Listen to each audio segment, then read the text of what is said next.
No, I'm unapologetically anti right wing, anti reactionary. I will always argue against white supremacy, and I make that very clear in my commentary. Yeah, I've heard that.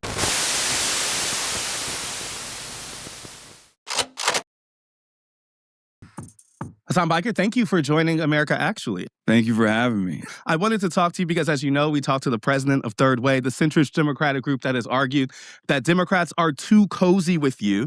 And we dug into their argument. And it seemed both substantive and personal. They say that your brand of politics is bad for the Democratic Party, which we'll dig into later. But they also argued that just the scope of things that you have said are too offensive and that you have not apologized for them. Racist things, anti-Semitic things, sexist things. I wanted to start with some of those statements that get quoted a lot. I know that some of which they quoted were not taken in context, but a couple others seemed as if there were some merit to them. So I'm going to play the first one. I want to say thank you to Miley Cyrus. Oh, my God. At the VMAs the other night, I always knew Hannah Montana was a little slut. Don't even try to hide it. Okay, No. so that was one of them. I want to say, how should we think about these past statements? Do you stand by them? Will you apologize? Oh my God, it's so cringe. It's that is an unearthed attempt at a satirical like pop culture / like dating advice show that I was trying to do that was like bro focused. And of course I've apologized for it. I mean, it's nasty. It obviously doesn't reflect my current values, and it hasn't reflected my values since like I was 2014. What would you ascribe that to? Like, what was the shift in values? Is that just growing up, or is that like something happened that make you think, let me pivot away from this concept? No, it was a desperate attempt to try to be funny. What is and this? I was much younger Caught? back then too, and I definitely played it fast and loose with the satirical element of it becoming like it was far too misogynistic. Which is why we deleted it almost on release. But then nothing gets deleted on the internet, of course. Yeah, I mean, but Third Way's argument was that you have not apologized. You're saying you have. Oh, of course. And not only that, but also a big part of my politics and a big part of my worldview revolves around rehabilitation, both in the criminal justice system, but also the draconian attitude that I think a lot of Americans have towards rehabilitation in the social crimes division. And I use examples such as that one that you just showed as a way to say, look, like I had misogynistic opinions in the past, I've had transphobic opinions in the past, and I've worked through them, understanding that it causes harm to others, and it also is not reflective of who I am as a person. I mean, that's one of the statements, but there's a couple others, and I do want to play another that is more recent. Now, this comes from the question that Third Way was raising about anti-Semitism, which seems central to the reasons that the UK recently barred you from entry. You have said that Hamas is 1,000 times better than the Israeli state and doubled down on it later, saying that you would vote for them over Israel every time. You once referred to ultra-Orthodox Jews as inbred, but the one that they focused on most specifically was a time on stream when you were arguing with the Jewish man and said this statement.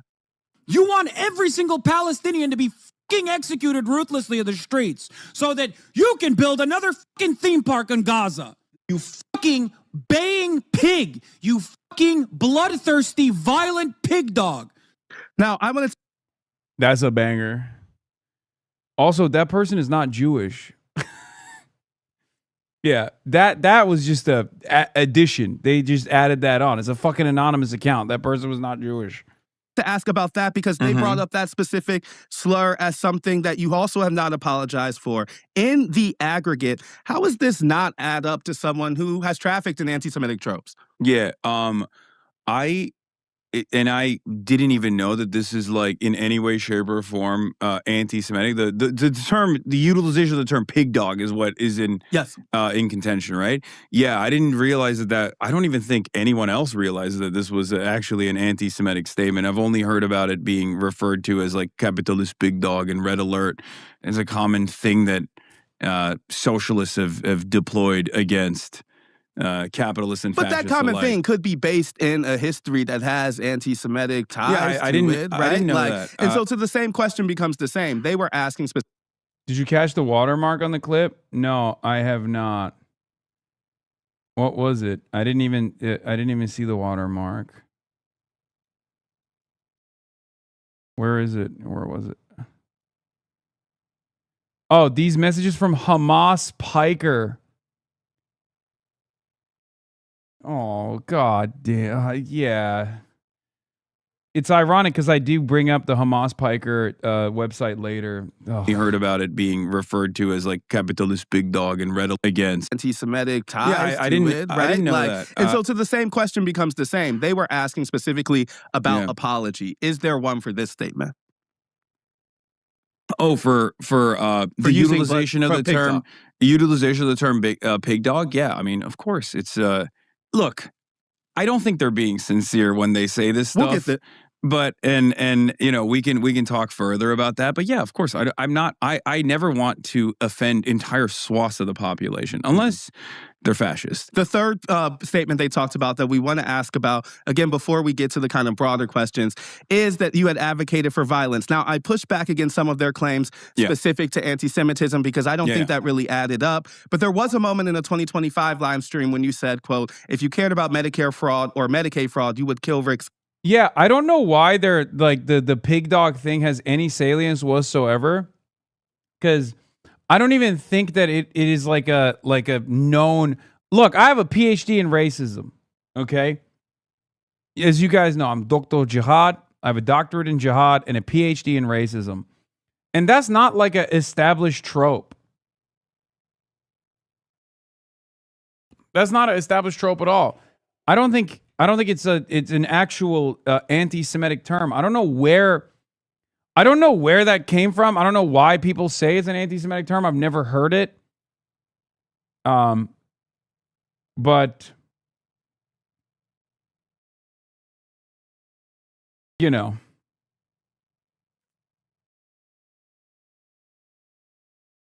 It looks like it was a common insult in Germany, so I'm sure it was used by Nazis to describe Jews, but it's clearly not specific to Jews. Yeah. It's just like, it's a reach. It's a total reach. But again, if it's offensive to people, like, yeah, I'm sorry. I don't want to fucking offend you, you know? God, that comment got you temporarily pulled from Twitch, but you've since said it was a figure of speech. I still wanted to ask, though, based on their argument, in a country with real political violence, is that irresponsible? Yeah, that also was directly clipped out of context. I was actually referencing Mike Johnson talking to Caitlin Collins on CNN. He was bringing up the fact that they were not actually taking people off of Medicare or not trying to erode Medicare expenditure, but instead combating Medicare fraud. And I said, if you, Mike Johnson, actually cared about Medicare fraud, you would, and I used hyperbolic language there, and I shouldn't have. But no, the whole point of that was, and I followed it up in the longer conversation. It's pretty obvious. I'm talking about Rick Scott committing, at the time, award-winning amounts of Medicare fraud. It's more so about the point that like Republicans love to present an argument as though they care about Medicare fraud, but in reality, they're actually just trying to gut Medicare in its entirety. I asked because I think they were trying to make a larger argument about the responsibility or lack of responsibility to your audience, which is a big one. As that has grown over the years, how have you thought about the balance between filling the hours of day that streaming requires and not leaning in to the most controversial or most bombastic version of yourself? Do you think about that? I do, absolutely. I mean, I think the fact that over the course of 10,000 hours, the only choice quotes that they can find are from like 2013 that are actually embarrassing and not even like remotely out of context or something that like I don't think anybody knew was an anti-Semitic slur at all. And I still don't even understand fully what that, like where the pig dog thing comes from. Well, Rick Scott was 2025, you know? But yeah, but Rick Scott is a more recent example. And I think like that, once again, it's pretty obvious what I'm saying. I'm not like, talking about like advocating to assassinate an American politician in that situation. There is always going to be opportunities for groups to create and manufacture outrage, manufacture controversy around everything that I'm saying. And the medium that I occupy makes it virtually impossible to be controversy ridden. Right. I mean, to be controversy free. Yeah, controversy free. Sorry. Now, I guess, though, if someone was hearing an introduction to you for the first time through Third Way article or even some of the arguments they made and to me, if we were to add up what that defense is it apology? Is it taken out of context? Or is it something where you're like, this is a while ago and I'm a different person now? It's all three. And on top of that, there are a lot of people who are just like waiting around to genuinely clip stuff in the moment to be like, ooh, I can clip this out of context and I can blast into the orbit. I have a lot of people who despise my worldview. Have you changed how you go about those 8 hours as the focus on you has gotten bigger? Absolutely, but I think it was post-October 7. It wasn't recent. Okay.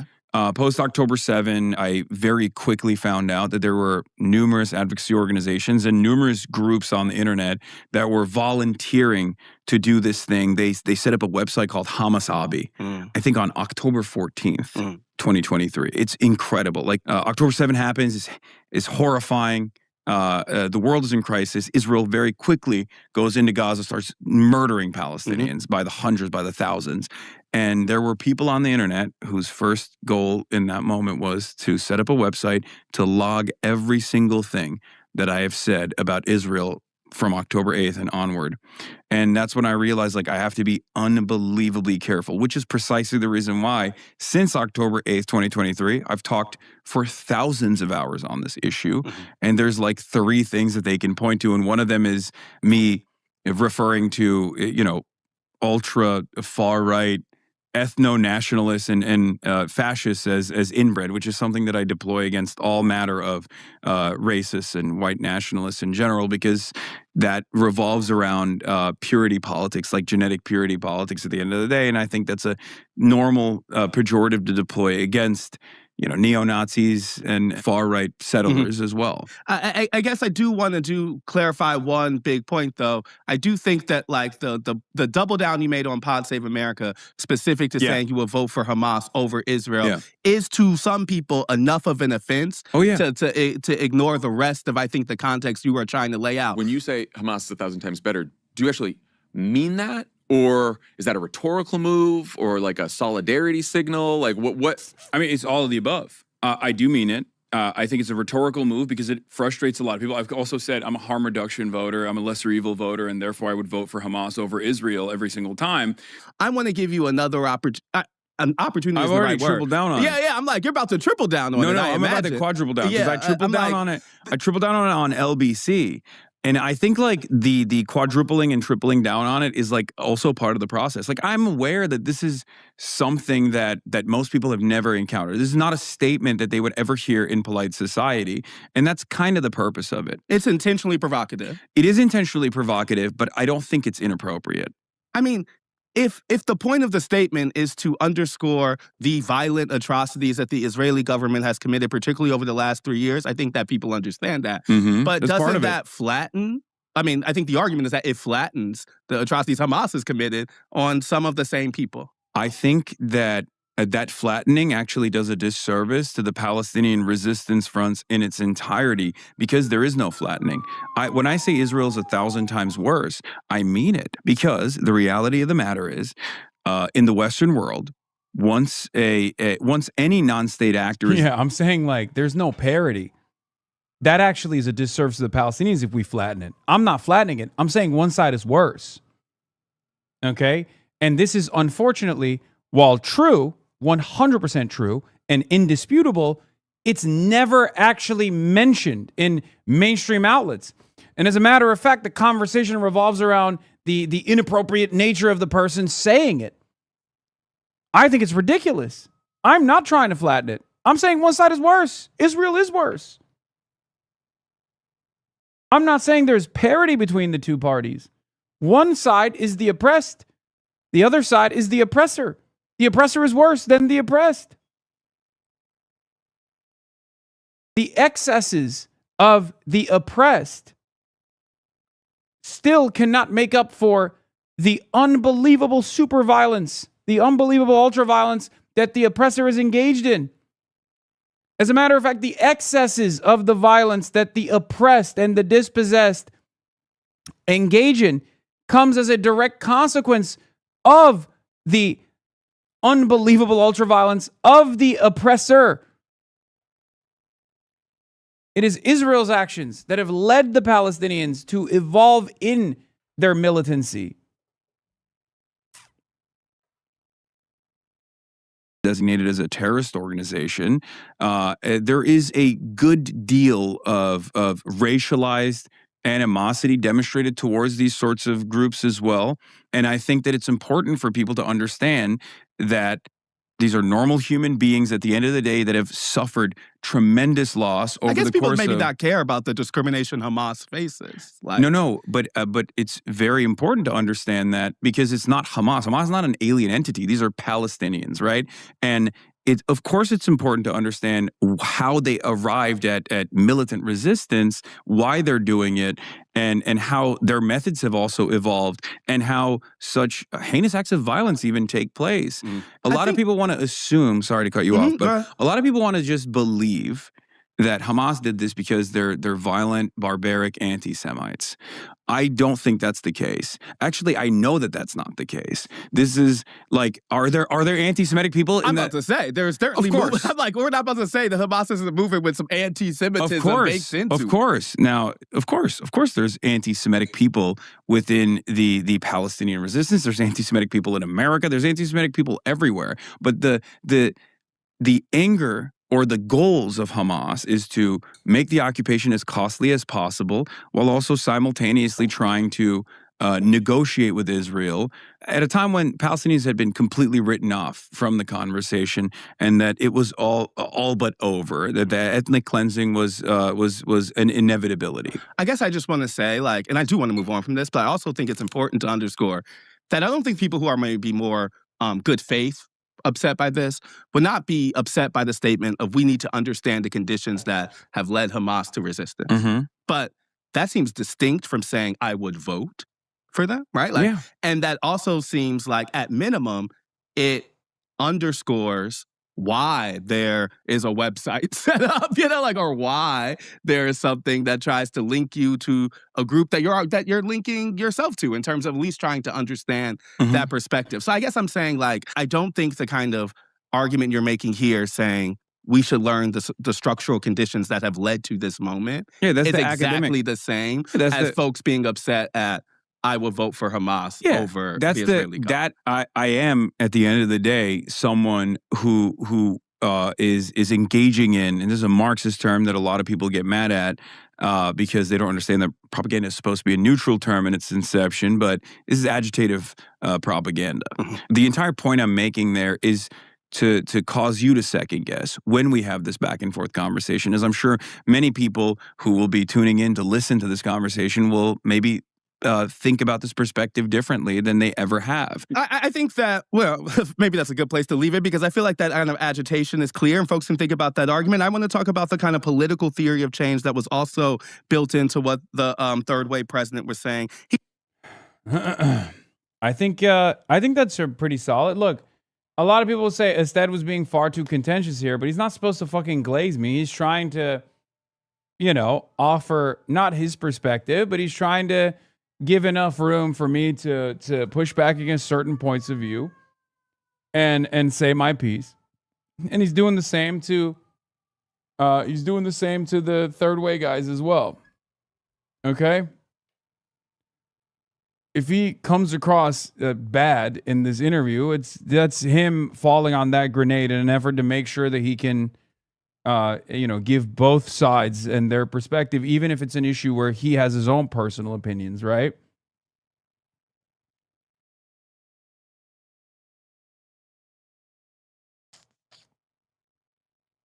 In any case, I think I said my piece and it was pretty solid. Like, if it was a more contentious interviewer, I would have definitely brought up the fact that, the Nat Turner rebellion was probably conducted by some people who had a very good reason to hate white people. I would not hold that against them. I didn't say that in that moment because my goal wasn't to, undermine his position or make it seem like he's like defending Israel, right?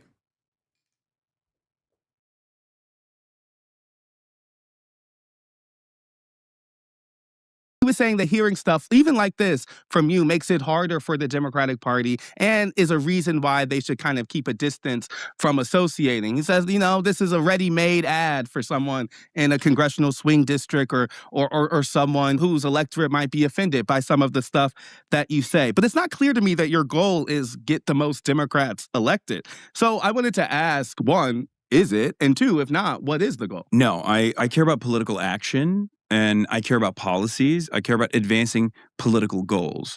I don't have any loyalty to any brand or any identity of any sort. Are you a Democrat? Do you consider yourself? I vote Democratic usually. So yes, I've never voted for a Republican. I will never vote for a Republican. Did you vote for Kamala Harris? Yes, I did. But I did not endorse Kamala Harris. Famously, I remember that part. Yeah, and the only reason for my refusal to openly endorse was because of the red line that I think was a pretty understandable red line, which was a continuation of the genocide in Gaza.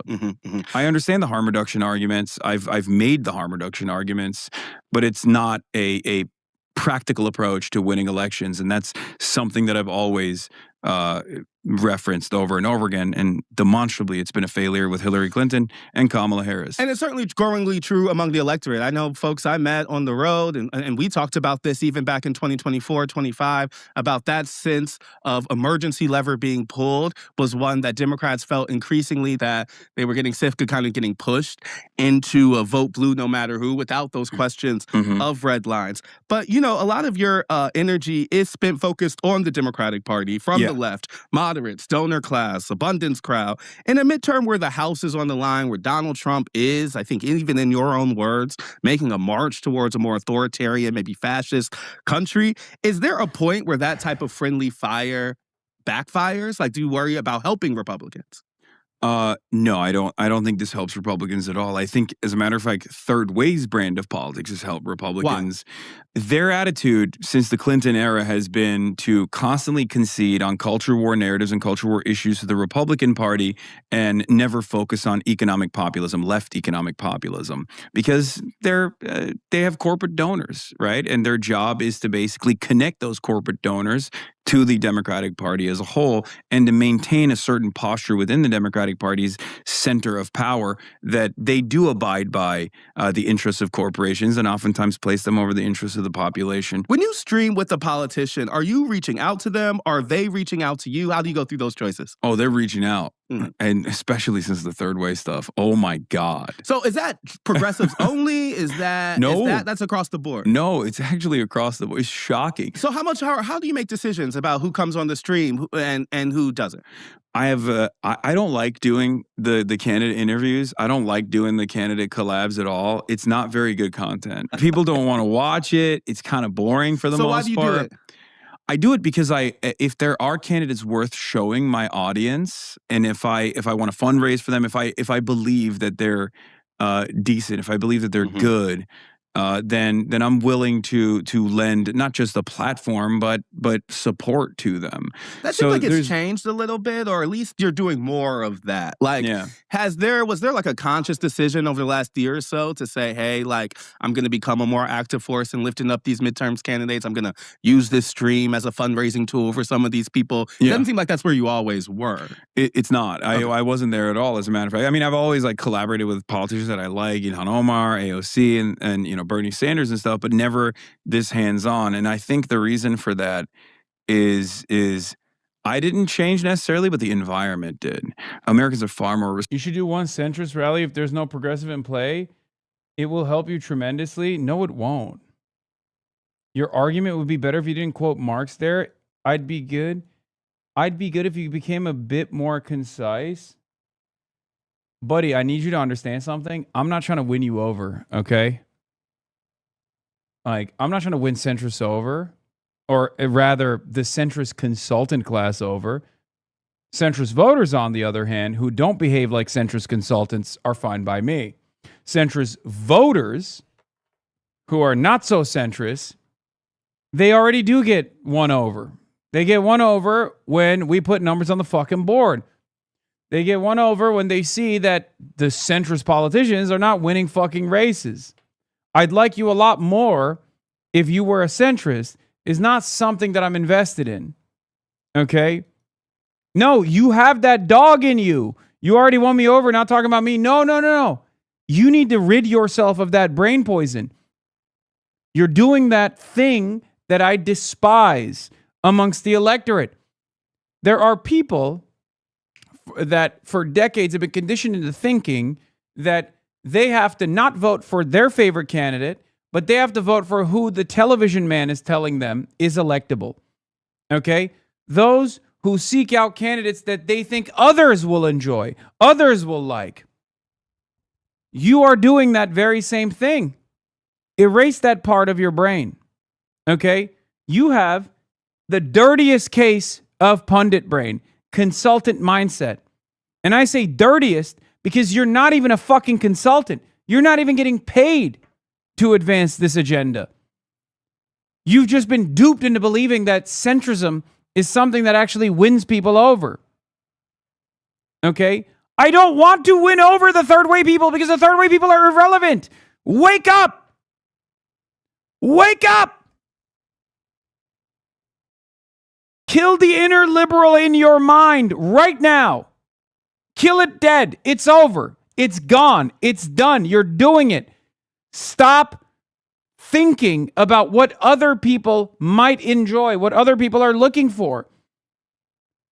Why the fuck would I ever want to win over the third way neoliberal camp?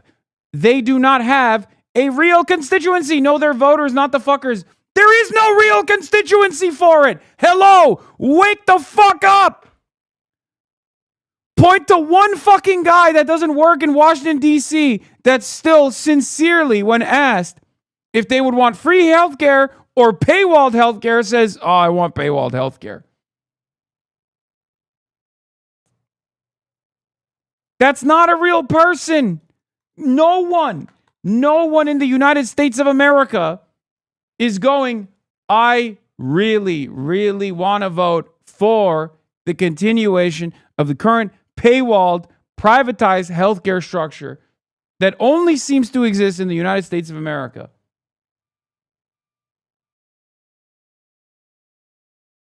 That's not a real voter. That's not a real voter in the same exact way that there is no real constituency for people who are former never Trump Republicans, former Republicans that have spent spent their whole lives being Republicans, who now find the Republican Party to be disgusting. There are that constituency only exists on TV.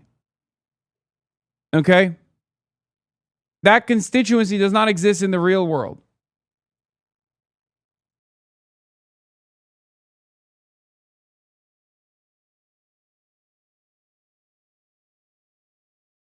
Receptive to my kind of politics, to our worldview on the left, and they're just simply not getting that representation. Do you think that's driven by the shift in sentiment around Israel post October 7th? Yes. Or are we talking about larger economic populism? Both. Okay. I think that was a seismic shift that gave a lot of confidence to the left, that as long as they stood by their positions and they were steadfast in their advocacy, that people would actually see the truth. And that's precisely what happened with Israel. And that's why there was such a seismic shift.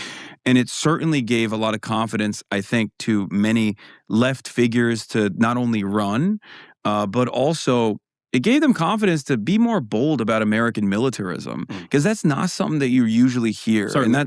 And that's always been my perspective. I'm an anti-imperialist. I believe American imperialism is a force for not good things around the world, and it's just not good for the average American either. And they kind of understand that. We're staring at the failures of the global war on terror. $8 trillion, 12,000, 14,000 American service members killed. 22 veterans killing themselves every single day. But you're right. We don't really see that kind of anti-war, anti-imperialism worldview among the elected class more than I do hear it increasingly as a unifier among a base. Yes, absolutely. And I think... Do you see part of your project as bridging that? Yes. Okay. Yes, 100%. You know, right? part of the reason you blew up, particularly post-2024 election, at least in more mainstream Democratic world, is that it was helpful for the party to try to understand the new media ecosystem Mhm. and kind of how to reach young men, which became a topic a lot of folks were coming to you for. I wanted to just summarize, like in your opinion, what's the chief reason that liberals have failed to really take off in places like Twitch or in streaming culture more broadly? I think that there is a lot of moneyed interest that early on adopted independent media, and the same funders that were funding the Republican Party were also offering millions of dollars to, like, the Daily Wire, for example, which was initially funded by the Wilkes brothers, right? They're, Yep. oil barons from Texas that are also major Republican Party donors as well. There's also always been a conservative media ecosystem that is constantly cross-pollinating with, like, professional media outlets, legacy publishers and the like, in a way that no such connection exists between independent left content creators and liberal media broadly. Got it. But the reality is, Republicans get to portray themselves as authentic. On the internet, authenticity is everything, and Republicans present themselves as authentic by being racist. Mhm. That's it. Yeah, tell it like it is. Yeah, they tell it like it is. Yeah. Exactly. And Trump did that too. Yeah. To much success. Like kind of performatively offensive. Yes, being performatively offensive. Exactly. You can't really do that on the internet as like a liberal. You're always going to come across as a little inauthentic. You're going to come across as like you're lecturing people. And that is a tough nut to crack on the independent media side. And sometimes when you do a pretty good job at identifying right-wing misinformation and tackling it and combating it like I do, then Third Way comes after you and says, oh, well, you're not sufficiently woke, but you're also too woke at the same time. Yeah, I mean, they were kind of making the argument that you have succeeded by adopting some Republican-y tactics or that, if that was the case, wouldn't Third Way love me? I'm saying there's like that's what they want to do. I guess what I really wanted to ask, to bring it back to the young men point, like, is there a way to be appealing to that demographic without the misogyny lean in, right? Like, can you, is there a way to be authentic to wide swaths of new emerging Americans without offending traditional Black growth structures? Like I'm saying, sometimes those two things do feel a little in conflict about how you live in the culture of those people without reflecting values that I would like to think left or liberals don't like. Yeah. No, I'm unapologetically anti-right-wing, anti-reactionary. I will always argue against white supremacy. And I make that very clear in my commentary. Yeah, I've heard that. And now they're saying I'm actually too reactionary, which I find to be very strange, because these groups are also the same people that are saying we should be a little bit more right-wing on culture issues. Yeah. No, that's a fair thing to point out. It doesn't make any sense. It's just completely inconsistent. It is. The two critiques are kind of in conflict. I guess I want to end with a couple of more quick ones. What's your message to the slice of Democrats, Third Way included, that have sought to marginalize you in the last few months? Oh, it's awesome. Your boos mean nothing when I've seen what makes you cheer. And guess what? The people also feel the exact same way. It was awesome. I knew from the start, people would come up to me and they'd be like, dude, they're on your ass right now. Are you okay? Like, how are you feeling? I was like, first of all, it was a lot lonelier on October 8th, 2023, when I was saying the exact same things that I'm saying right now. Okay? It doesn't feel so lonely anymore. And number two, if they want to position themselves on the 10% side of a 90-10 issue, that's going to be great for me. That's going to be great for the candidates that I'm actually promoting. Yeah, it really does keep coming back to me that you're kind of making the argument that Third Way's memo seeks to make, which is that, like, their focus on the wrong side. Answer the misogyny question here. What do you mean? What's the misogyny question? That I fucking said misogynistic things in like 2013 in a fucking satirical bit that I've apologized for, that we deleted instantly after it was released? The fuck do you want me to do? Apologize for it every damn day of the week? And I already did answer it. Yeah. I'm sorry. I'm so sorry. I'm sorry. I will forever be sorry. I'm so sorry. 13 years ago, I made a satirical fucking, an attempt at satire that fell flat, that I recognized fell flat in 2013. I'm so sorry. I'm so sorry. I will forever be sorry. I think some of the people, this is a liberal holdover, right? It's like it doesn't reflect who I am as a person now. It's not my current values. Okay?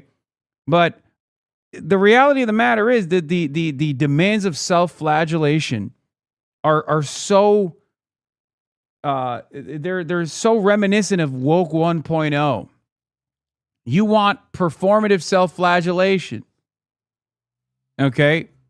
Well, not you in particular, but these guys do, but they don't even want performative self-flagellation. They actually just want me to go away. Or, better yet, they want me to just adopt their framing. Because if you think these guys would fucking bring up, if you think that these guys would be like, I'm so offended by what you said in 2013, like, if I was a fucking pro-Israel, pro-8, pro-Blue Cross Blue Shield, pro-Chevron content creator, you're out of your fucking mind! Okay? You're out of your dang mind. They'd be loving my ass. They'd be like, oh my God, you're the best guy. You're the best there is. You're the best around.